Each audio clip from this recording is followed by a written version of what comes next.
é o Evangelho do Senhor, para que os irmãos possam ter uma ideia de onde Deus nos resgatou, de onde Ele nos tirou, tá? Então nós vamos trabalhar essa manhã, ainda não vamos chegar hoje aos holandeses.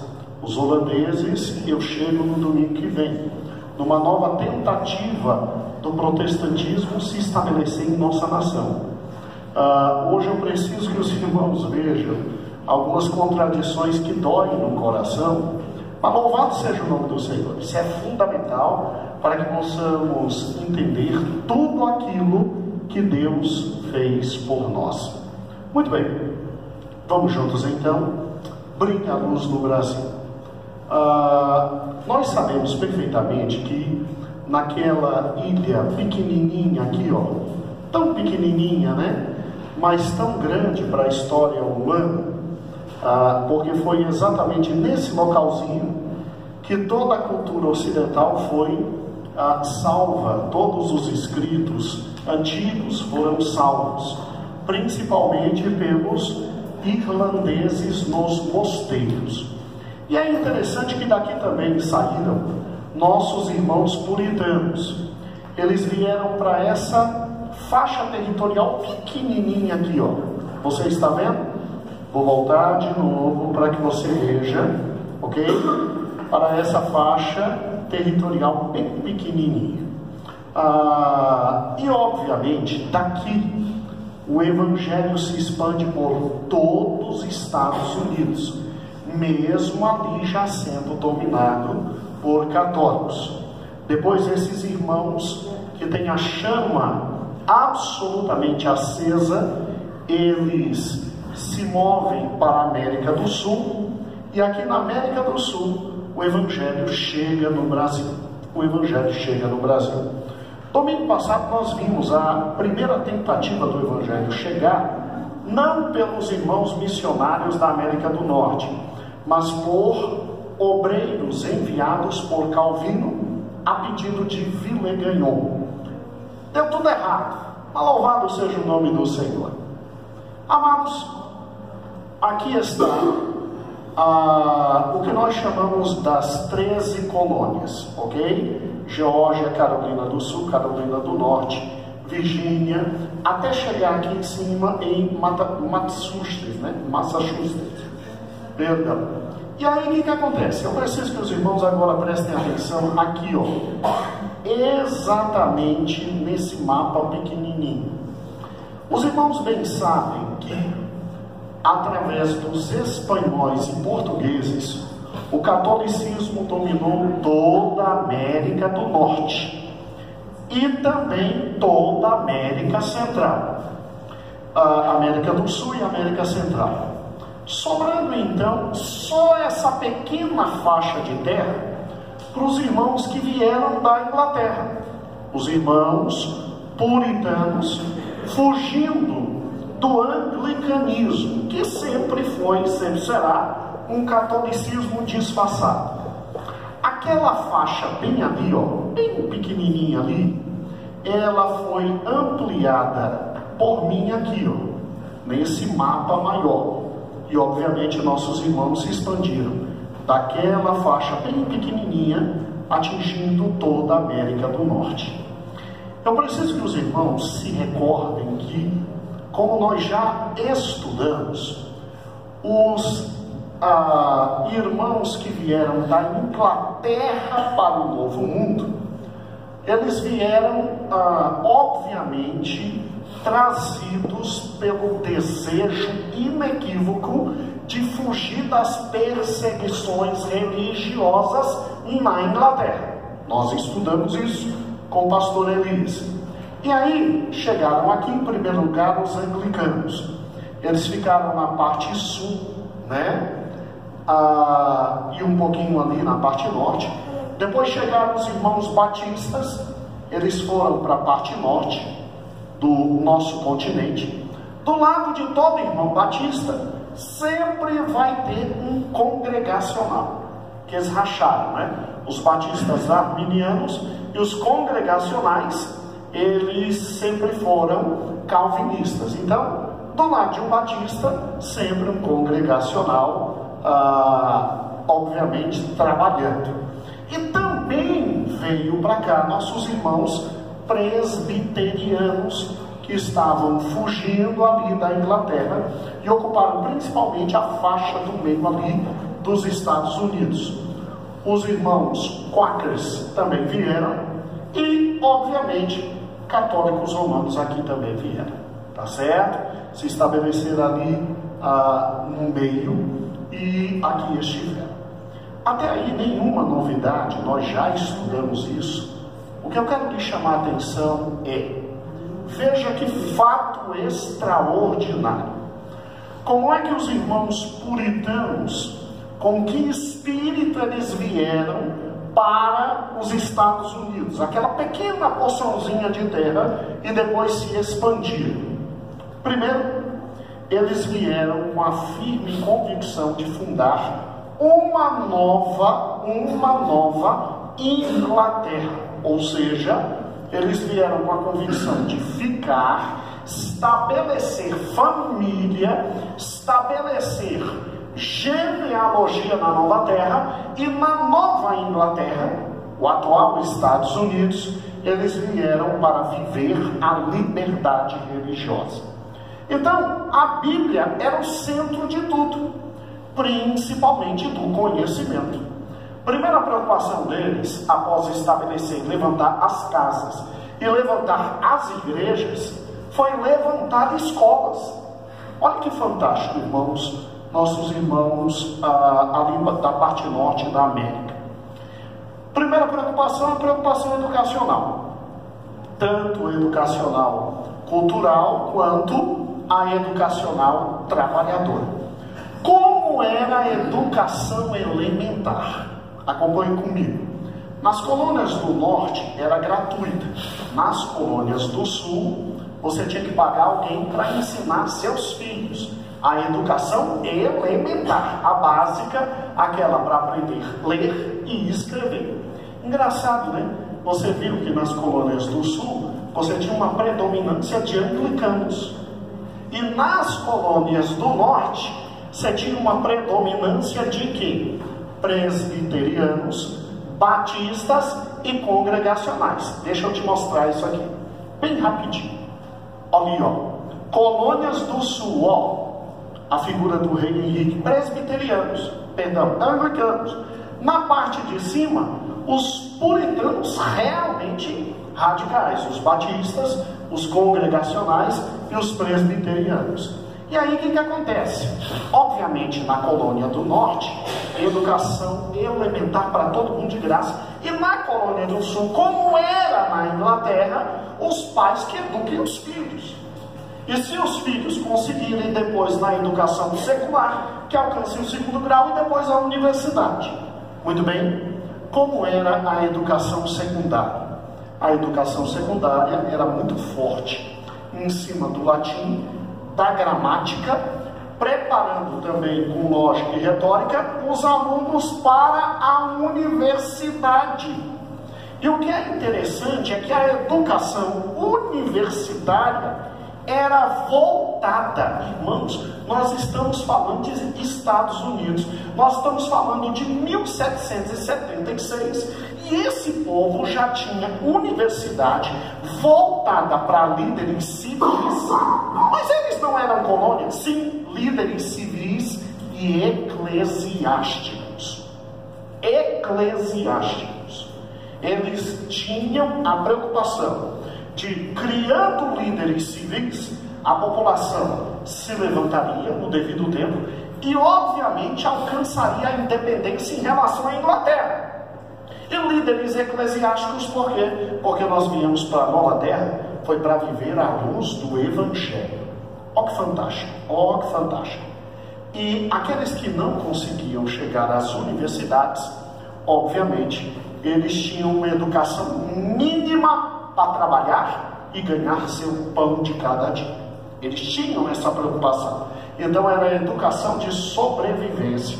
onde o educando era instruído por um professor, numa profissão específica, e só saía de perto do professor depois que sabia aquela profissão e estava ganhando seu dinheirinho, seu pão de cada dia. Olha a visão deste povo. Ah, é porque é norte-americano? Não, é porque é puritano. É porque acreditava loucamente na palavra de Deus. Os Estados Unidos foi um país educado por gente que fugiu da Inglaterra porque tinha a Bíblia no centro. A Bíblia no centro. Irmãos, a primeira universidade fundada foi a de Harvard, em 1636. Por gentileza, leia comigo, olha que fantástico.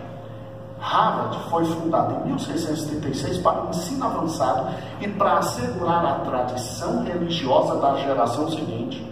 As universidades eram criadas para principalmente líderes religiosos. E aí, o principal objetivo da vida do estudo era conhecer Deus, seu Filho Cristo, considerado o único fundamento do saber. John Harvard, daí o nome Harvard, de quem a universidade tomou o nome, legou metade dos seus bens e sua biblioteca para a nova universidade. Isso não saiu de minha cabeça, isso saiu de um historiador, um dos mais famosos historiadores, o Carlins, de onde estamos tirando nossa revista, é um dos dois, e na página 315 e 316 isso fala. Gente, que povo! Que povo! Nascimento, quando o justo governa, o povo se alegra. O povo se alegra. Olha que fantástico! Segunda universidade criada foi nada mais, nada menos que Yale, 1701, para propiciar à juventude educação liberal e religiosa, para que não faltassem líderes para as igrejas. Em 1726, Tennant, ministro irlandês, fundou a escola perto da Filadélfia para educar seus filhos e outros rapazes para o ministério. Aí depois Jonathan Dixon abriu essa mesma escola em 1746, pegou licença, foi para New Jersey, abriu a Universidade de New Jersey, depois teve que se mudar para Princeton, tomando também o nome dessa cidade, e visava a educação religiosa de líderes religiosos. E os batistas, para não ficarem atrás, porque a Yale foi levantada pelos presbiterianos e a New Jersey Princeton foi pelos de Edward John, os congregacionais. E os batistas fundaram a Universidade Rhode Island, né? Eu acho que é assim que fala, 1776. Agora, cada grupo então levou e abriu uma universidade para propiciar a existência de pastores e líderes para o povo. Para o povo. Se você parar e pensar, é muito interessante isso. Está tudo no livro de história. É muito interessante isso porque um povo essencialmente educado, absolutamente educado, em toda a ciência existente, e tendo como base a palavra de Deus, só podia dar no país que deu. Só podia dar no país que deu. Né? Inclusive perguntaram para a filha desse grande evangelista que morreu agora, o Billy Graham, por que um país protestante? Porque eles dizem que os Estados Unidos é um país protestante, porque um país protestante como os Estados Unidos caiu tanto e hoje está tão terrível todos os dados, todos os fatos, já que a raiz é protestante. A menina respondeu: olha, a bênção de Deus existe enquanto estivermos na presença dele. Na medida em que nos afastamos da presença dele, a bênção de Deus sai. Tá? Então é exatamente, irmãos, no momento em que os modernos e os ateus começaram a dominar as universidades de teologia, eu estou falando teologia, e que vieram com a teologia moderna para dentro das universidades, os Estados Unidos caíram radicalmente em todos os índices humanos, né? Mas veja como esse povo foi criado. Aí economia é óbvio, irmãos, eles eram colônia da Inglaterra. Então é óbvio que você tem uma política mercantilista ali também, que envolve que eu mando para a Inglaterra a matéria-prima e a Inglaterra manda para mim os produtos manufaturados. Ou seja, eu acabo pagando muito mais por tudo, porque aquela velha brincadeira, vai para a Inglaterra o algodão e volta para que eu compre da Inglaterra o que? Obviamente a camisa pronta. O que é mais caro? A camisa pronta. Mas mesmo assim, foi um povo que, com seu trabalho duro, enriqueceu bastante, mesmo sendo explorado pela Inglaterra. Muito bem, e isso vive até a independência. Politicamente é interessante, irmãos, porque a Inglaterra permitiu que eles tivessem autogovernos locais, ou seja, cada uma daquelas províncias, daqueles estados, tinha o seu poder legislativo, o seu poder executivo e o seu poder judiciário.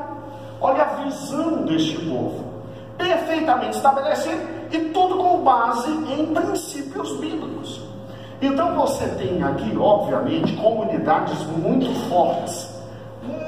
fortes, eram verdadeiros estados independentes, e obviamente com uma noção de democracia muito avançada para a época, que consistia na existência de câmaras e assembleias e obviamente na existência também de representantes eleitos. Isso em plena época de colonização inglesa. Olha onde esses homens chegaram. E no plano militar, eles ainda tinham a Inglaterra garantindo a segurança deles contra qualquer invasão da Inglaterra ou da Espanha ou de Portugal. Então, estavam ali, vivendo a fé cristã, crescendo em conhecimento e graça. E era uma população que ia realmente crescer para a sua independência. E o Brasil? Vamos juntos. Não fique chateado depois dessa aula. É fundamental você ouvir o que vai ouvir, tá certo? 22 de abril, nosso, entre aspas, descobrimento, tá bom? Todos nós já vimos esse quadro na última aula. Saiu de Portugal Cabral, 43 dias chegou aqui no Brasil, não por acaso, e isso a maioria dos historiadores já sabem. O próprio rei tinha destinado ordens para que ele desse uma olhada na terra e se ela já tinha riqueza. E aí deram uma volta por aqui bem grande, saíram daqui dia 2/5 e foram exatamente para onde eles queriam ir, para as Índias, para fazer negócio, como vimos no domingo passado. E depois voltaram, olha a setinha azul. Engraçado que na volta eles não se perdem. Incrível isso, né? Para quem acredita que eles descobriram o Brasil por erro, na volta eles não se perdem, voltam tranquilos com todos os relatórios. Todos os relatórios. Amados irmãos, quem é que estava por aqui? Quem era o nosso povo? E esse é um livro que eu gosto muito. Ele é da editora Ultimato. O dono da editora Ultimato, esse jornalista, o pastor Elben César, ele resolveu escrever esse pequeno livro maravilhoso, História da Evangelização do Brasil. É didático, direto, objetivo. Esse livro aqui é o resumo daquele livrão que eu lhe trouxe na quarta e lhe mostrei, do Justo Gonzalez. E ele faz uma descrição interessante, irmãos, do povo que aqui estava. E nesse primeiro momento histórico, porque durante os 30 primeiros anos, o Brasil não chamou muita atenção de Portugal. Escute por gentileza e não fique escandalizado, tá ok? não fique escandalizado. Ele diz na página 23: enquanto os missionários portugueses não chegaram, porque Pero Vaz de Caminha já tinha mandado a carta para o rei dizendo: manda a gente para cá, tem almas aqui, vamos convertê-los ao Deus verdadeiro. Só que o rei não queria saber de alma, ele queria saber de ouro e prata, entendeu? E o Brasil, como não tinha na cara de ouro e prata, enquanto os missionários não chegam, os índios poderiam ser catequizados pelos 4 portugueses que ficaram na ilha de Veracruz, deixados por Cabral. Olha o nível dessa gente boa: 2 degradados e 2 desertores. Degradados são, na época, seres que Portugal não conseguia parar de tão criminosos que eram. E era assim, Fernandinho Beiramar, com todo respeito ao Fernandinho Beiramar, porque seria agredir a honra do Fernandinho Beiramar se comparasse com esses 2 degradados, né? E os desertores eram aqueles que tinham ido para guerras e tinham abandonado o exército. E aí, deixa os 4 aí, a gente não sabe o que fazer com eles aqui em Portugal mesmo, já desistimos, eles não morrem mesmo, deixa os 4 aí. E aí deixaram esses 4 os homens aqui e regressaram para Portugal em dezembro de 1501. Então foram os primeiros 4 grandes portugueses que tivemos em nossa terra. Mas pastor, nossa terra era habitada por índios, né? Sim. Nossa terra era habitada por índios. E tem uma descrição fantástica dos índios, por Pero Vaz de Caminha, etc., que eu quero ler para os irmãos rapidamente, para os irmãos entenderem como era a população indígena, né? Escutem, né? A dificuldade natural de conviver com respeito e castidade nessa terra, em razão da nudez das Índias, era uma situação absolutamente nova para os europeus. Não se escandalizem. José de Anchieta, um dos primeiros grandes padres do Brasil, explica: elas andam nuas e não sabem negar-se a ninguém, e elas mesmas assediam e importunam os homens, metendo-se com eles nas redes, pois consideram uma honra dormir com os cristãos.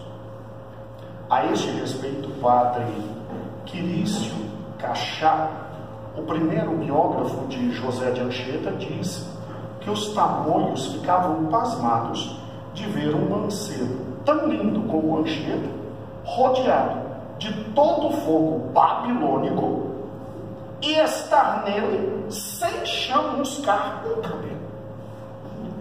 Para se livrar destes ardentíssimos pecados e propinquíssimas ocasiões, Anchieta usava de muita oração e comunhão com Deus. Completa o seu biógrafo Cachá. Segundo o cronista italiano Francisco Antônio, quando o navio Trinidad, no qual se encontrava, entrou na Baía de Guanabara em 1509, vários nativos se aproximaram de canoa ou a nado, e muitas mulheres índias subiam a bordo. Estavam nuas, eram muito jovens e se ofereciam aos marujos em troca de facas e outros objetos. Mais ou menos assim nós tínhamos um país um pouco dado à alegria sexual, se os irmãos me compreendem, né? Se os irmãos me compreendem. Olha que interessante aqui. Quem eram os primeiros brasileiros a serem deixados aqui? Escutem e não se escandalizem. Os brancos que haviam fixado residência e os que passavam certo período de tempo aqui eram, com raras exceções, pessoas de baixo padrão intelectual e moral. Aqui estavam somente para roubar e pilhar. A maioria eram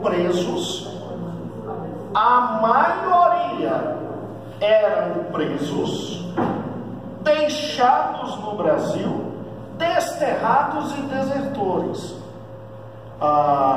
ávidos de enriquecimento rápido. Inclusive, muitos jesuítas deixaram o seu compromisso com o celibato e chamuscaram seus cabelos, de acordo com a lei natural.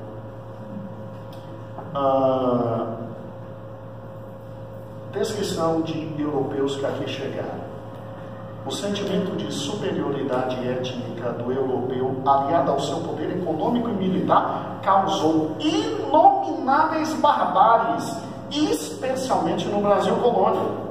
Índios eram perseguidos, escravizados e exterminados. Depois de um pequeno período de recuperação física e de engorda, os negros recém-chegados da África eram separados de sua família, misturados entre si para dificultar a comunicação entre eles e evitar uma possível rebelião. Índios e negros eram tratados com os famosos 3 P's: pão, comida; pano, mera roupa para se vestir; e pau, castigo físico para não sair dali. Qualquer transgressão era imediatamente revidada com muita tortura. Assim, os primeiros brasileiros eram mamelucos, filhos de pai branco e mãe índia, com pouquíssima cultura, absolutamente alienado e, infelizmente, deseducado.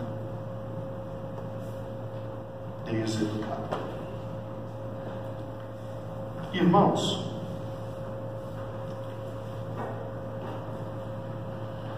o que eles queriam desde o início? O roubo. Eles queriam isso, Ruth. Tanto é que a primeira coisa que viram foi o pau-brasil. E os irmãos já sabem que era para fabricar móveis. E, obviamente, a tinta vermelha para os tecidos. Acabaram com todo o litoral da Mata Atlântica que tínhamos.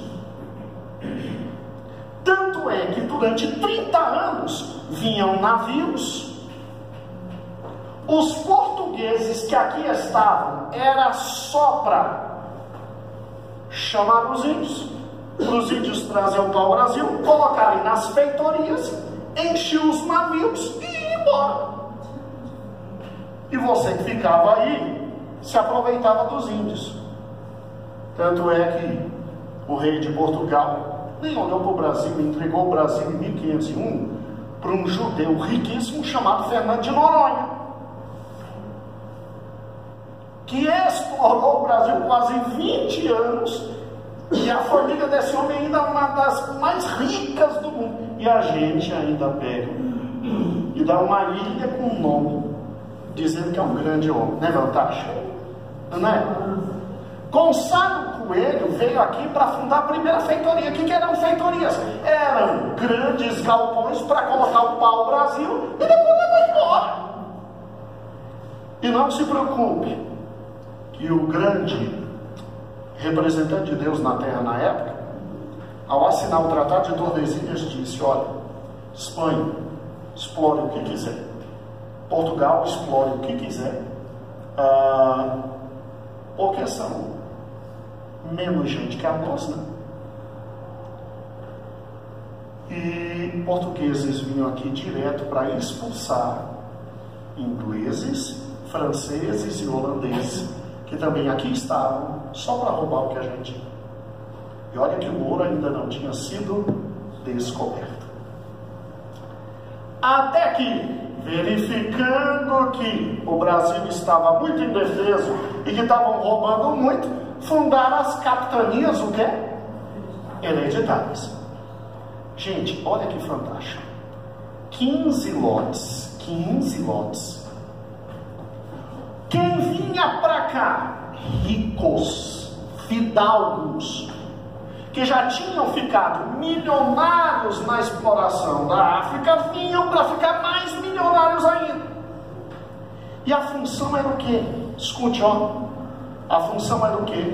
Explorar o pau-brasil, as drogas, metais preciosos, produção, mas pelo menos começar a tentar colocar gente aqui dentro. Gente aqui dentro. Funcionou? Não. Nós vimos domingo que não funcionou. Somente a capitania de Pernambuco e a capitania de São Vicente foi para frente. Aí é lógico, vieram com o governo geral.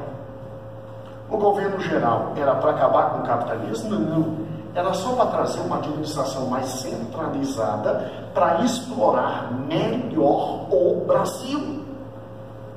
Explorar melhor o Brasil. Está entendendo? Você tem agora um governador geral, você tem um ouvidor-mor, que seria o poder judiciário, você tem um provedor-mor, que seria o ministro da Fazenda, e você tem um capitão-mor, que seria o ministro da Defesa. Estabelecido um governo geral, o governador geral estaria aqui em nome do rei para organizar a bagunça, para que eles pudessem roubar muito mais. E abaixo deles, óbvio, capitanias hereditárias, e começaram pelo menos a surgir um pouquinho de brasilidade com as câmaras municipais. Aí vem uma questão interessante. Os 3 primeiros grandes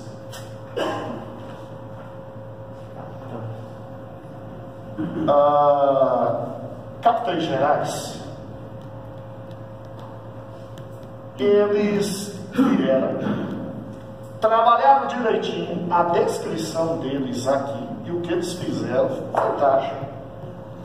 E aí Deus olha com misericórdia para o nosso país e vem a lição de domingo, 1555, chega aqui os primeiros protestantes.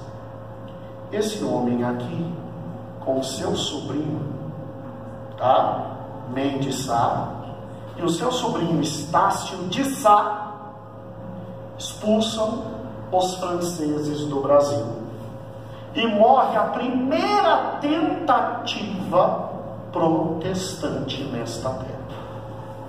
Morre. Irmãos, qual a única solução que tínhamos então? A educação.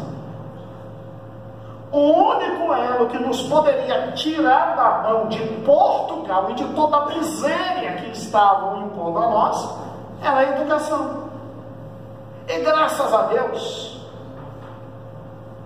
com Tomé de Souza, que foi o primeiro governador geral, chegaram, obviamente, 6 jesuítas.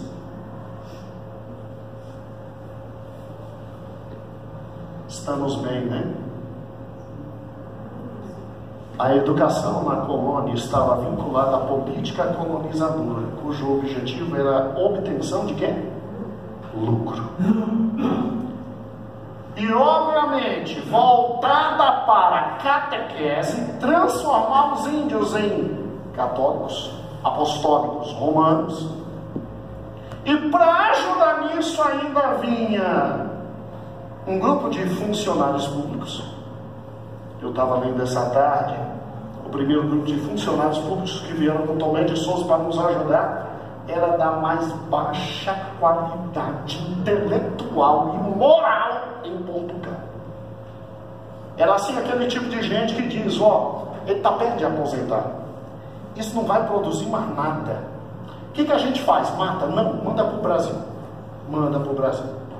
Alguns novinhos, não, isso não vai dar em nada. Isso não dá em nada. O que a gente faz? Manda para o Brasil para ajudar Tomé de Souza. Você pode imaginar o que é corrupção, né? Você pode imaginar como eram nossos juízes nessa época, né? Você pode imaginar como eram nossos fiscais nessa época, nossos administradores nessa época. Uma coisa fantástica. Depois, se os irmãos quiserem, eu passo o PDF, não desse livro, não tem, mas de um livro muito bom, de história do Brasil, que retrata isso tudo. E bem, pelo menos os queridos jesuítas, eles pelo menos tinham aquela máxima: a igreja acima de tudo. Tanto é que se a igreja disser que uma camisa negra é de cor branca, então ela vai ser branca. Obediência absoluta e restrita e inconteste à igreja. E aí como eles trabalhavam? Graças a Deus por esses homens. Agora, sem nenhuma ironia. Em razão desses homens, você tem as primeiras grandes vilas do Brasil. Elas sempre eram assim, ó, aqui está a igreja, aqui estão os lotes onde as pessoas moravam, aqui está a praça central, e aqui do lado da igreja, pelo menos um colégio, pelo menos isso. E dessas vilas surgem o quê? As grandes cidades. Tanto é que a primeira grande cidade nossa foi Salvador, com ênfase especial, obviamente, à igreja e a base religiosa que tinha. Amados irmãos, vou passar 2 minutos. E eu preciso que os irmãos escutem direitinho o que está aqui.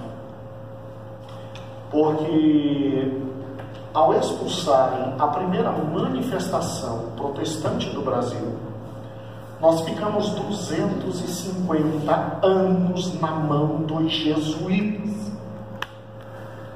250 anos na mão dos jesuítas. E o evangelho que iria começar a florescer no país, ele é quase aniquilado.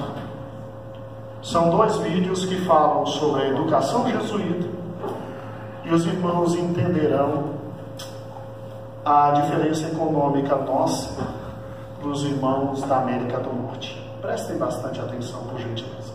Qual primeiro? Qual primeiro? Tanto faz? O primeiro é da mulher, não da entrevista.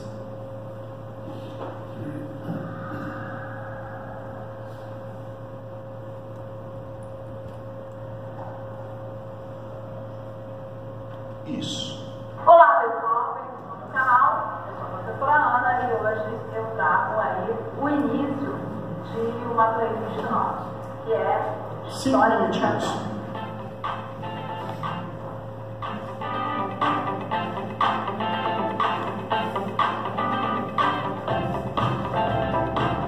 Primeiro marco aí de História da Educação no Brasil, eu vou falar sobre a educação jesuítica, a Companhia de Jesus no Brasil.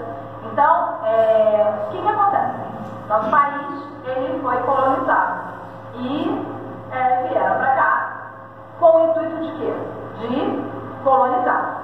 Então, catequizaram os índios. O primeiro movimento educativo é voltado para os índios, no sentido da doutrinação, de ensinar os preceitos religiosos aos índios e dar uma controlada nos índios, não é? Porque eles tinham uma vida selvagem, uma educação difusa, as famílias indígenas ensinavam por meio dos exemplos, por meio de atividades práticas, e os jesuítas, eles vêm exatamente para doutrinar, para criar ovelhas aí apacentadas, né? Ovelhas que vão seguir aquelas regras da visão cristã. E a partir disso, essa educação, logo no início do descobrimento, a coroa portuguesa, ela começa a temer invasões estrangeiras. E aí esse temor levou o rei de Portugal, Dom João III, em 1534, a dividir as terras em faixas, que foram as capitanias hereditárias. Ele fez a doação dessas faixas a pessoas que eram da confiança deles. E a partir daí vai ter uma demanda, né? Porque nós vamos ter ali os colonos, nós vamos ter os donos de terra, os filhos dos donos da terra, e há necessidade do ensino das primeiras letras. Então, a escola da Companhia de Jesus, ela vai suprir essa necessidade de ensinar as primeiras letras, de fazer todo o processo de doutrinação do índio e de preparar os padres para a patrística, né? Então nós vamos ter o inferiora e o superiora, que são duas etapas do Ratio Studiorum, que vai ser uma grande organização jesuítica, trazendo aí os preceitos tradicionais cristãos com a ideia da escolástica. Então essa ideia de organizar a sala de aula com as cadeiras enfileiradas, com o ensino individualizante, com o professor no centro do processo, né, uma magistrocentria, isso tudo é herança da organização do Ratio Studiorum. Ele organizava desde a ação do diretor, né, que seria a figura do diretor, até a ação do aluno. Então havia aí uma preocupação. Quem vai trazer isso, essa organização para o Brasil? O padre Manuel da Nóbrega. Ele traz a Companhia de Jesus propondo essa organização metódica, né, do Ratio Studiorum, e aí vai dividir essa educação em duas etapas, aí, como eu falei, a etapa das primeiras letras e a segunda etapa, uma etapa superior, para enviar os jovens para Portugal ou para os outros países da Europa, fazendo com que eles desenvolvam o ensino superior fora do Brasil, já que no Brasil não havia instituições de ensino superior. Oh, que legal, pode parar. Então, posso dizer... Então, como era a educação? A educação era voltada para quem? Para os pequenos, índios. Absolutamente voltada para aprender o cristianismo católico romano. Agora, quem estava aqui e era o funcionário público, era o dono do engenho, também aprendia o catolicismo, mas aprendia a ciência para depois estudar fora do país, em Coimbra, e voltar com a universidade na cabeça. Porque não era interessante ter universidade aqui e ter brasileiros pensando. Você não pode ter, você provoca a revolta. Escutem. Olha o que católicos fizeram com o nosso país. O segundo vídeo agora, ele é a análise da educação protestante com a educação católica. E quem faz isso é um sociólogo. Pode soltar, meu filho. Ele está conversando com a... cientista político Alberto Carlos de Almeida, um pesquisador que pode nos Mais ajudar alto. a entender o que está acontecendo com o Brasil neste momento. Quando Tony Blair foi eleito a primeira vez primeiro-ministro da Inglaterra, ele tinha filhos pequenos, 3. A casa teve que ser adaptada, porque não morava alguém que tinha filho pequeno ou criança. Tá? Porque é uma casa normal, né? Ele não mora num palácio, está cheio de serviçais. O primeiro-ministro sueco mora num apartamento de 300 metros quadrados.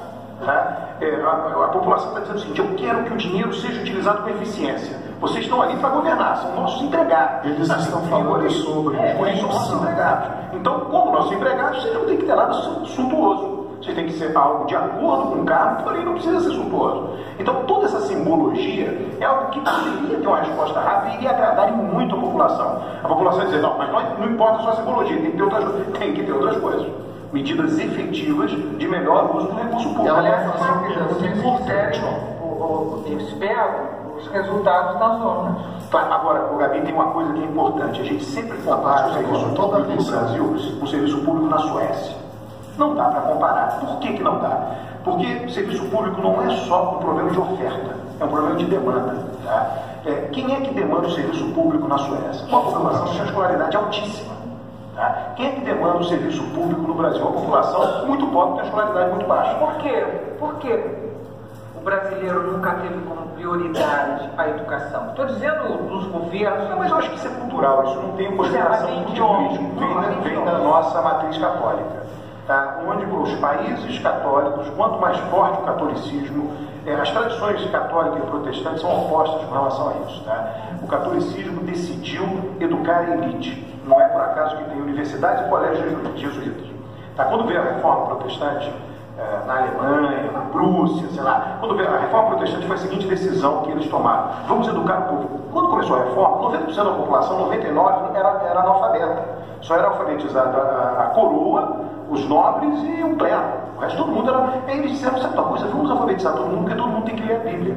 Então, o sistema escolar massificado alemão foi criado numa composição entre a igreja luterana e a coroa local, que se converteu ao luteranismo, à briga de poder. E aí, a igreja católica começou a fazer vários experimentos para deter o protestantismo. Um deles foi a Companhia de Jesus, que funcionou maravilhosamente bem. Ela disse para os nobres o seguinte: olha, eu dou os professores, você me dá a estrutura, e a gente educa a tua elite. Aí a conversão aconteceu o inverso, eles conseguiram deter o avanço do protestantismo. Mas foram criadas duas tradições educacionais, uma para educar a população como um todo e outra para educar a elite. Então nós somos vinculados a essa tradição. Portugal tem uma das piores escolaridades da Europa, porque é extremamente católico o país.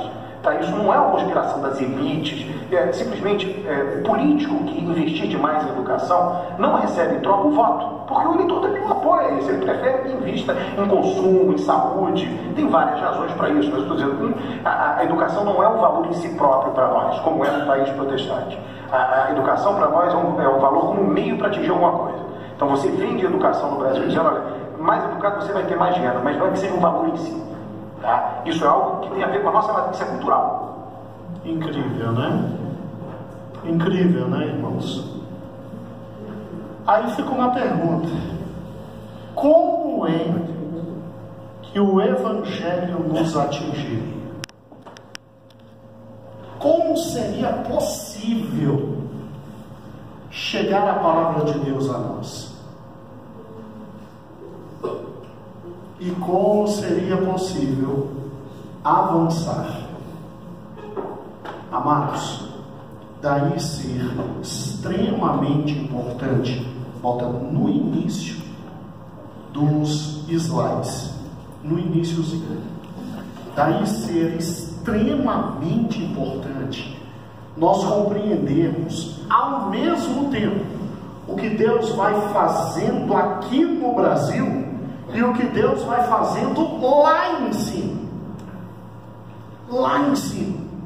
Por quê? Porque, olha comigo, isso é fundamental. Acompanhe comigo, estou terminando, prometo. Primeiro, nossos irmãos puritanos saíram porque queriam viver o Evangelho. Ao chegarem exatamente ali, o Evangelho se espalha. Porque não tem como deter o Evangelho. E como o Evangelho se espalha? Se lembra que cada um dos batistas, presbiterianos, congregacionais, até o maluco dos anglicanos, onde chegavam, criavam escolas e universidades para criar grandes líderes políticos e religiosos. Não teve como, o Evangelho se expande. Depois Deus, por sua misericórdia, faz com que esses irmãos olhem para nós e o Evangelho chegue aqui. E o Evangelho chegue aqui. Daí a glória de Deus nos atingir. Daí a glória de Deus nos atingir. Então, irmãos, não fiquem chateados. Satanás preparou tudo para que não existisse uma única igreja de nosso Senhor e Salvador Jesus Cristo no Brasil. Os huguenotes foram expulsos, os primeiros protestantes foram expulsos, domínio completo jesuíta para fazer a população continuar simples e imbecilizada, sem raciocínio, só a elite ia para fora, era educada e voltava para cá para continuar escravizando e roubando e pilhando. E quando se falava em Deus, era o Deus dos, infelizmente, dos ritos, dos sacramentos. era o Deus do batismo infantil, da crisma. Tudo foi feito pelo diabo para que nessa nação não nascesse o Evangelho. Mas Deus foi misericordioso. E hoje nós estamos aqui. Hoje nós estamos aqui. Não falte domingo. Não falte na próxima quarta. Nós estaremos juntos. Amém?